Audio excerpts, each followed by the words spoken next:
Good afternoon. Act like you've been there before. That's some advice that coaches will give to their players. If a football player scores a touchdown, they want to celebrate, they want to run around, they want to celebrate with their teammates. But the coaches might say, settle it down a little bit, act like you've been there before.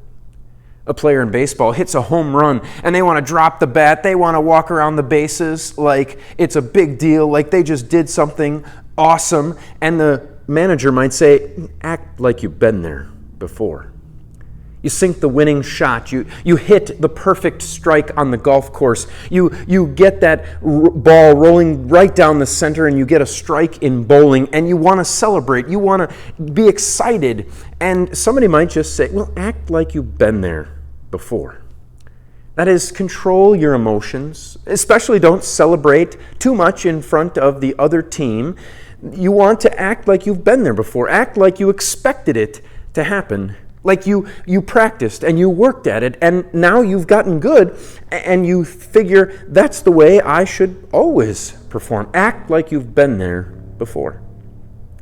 It's a similar kind of advice that Jesus gave to his disciples after they came back from a mission trip. And when they were on that mission trip, they came back celebrating the fact that they could cast out demons and that they could heal people. They did all these amazing things because of Jesus' power.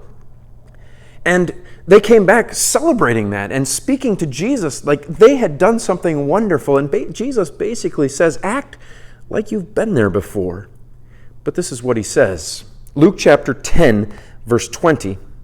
Nevertheless, do not rejoice that the spirits submit to you, but rejoice that your names have been written in heaven.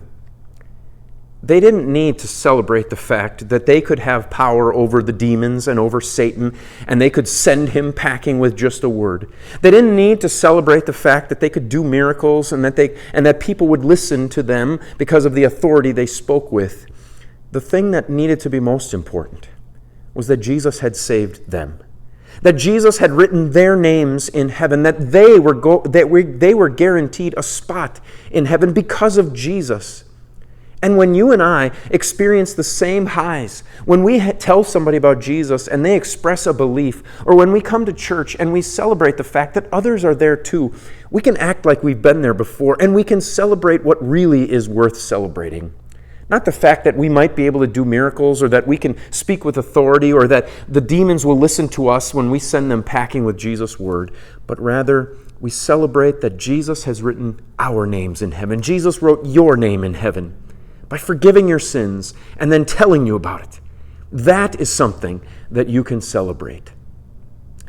Until we see each other again, the Lord's blessings on your day.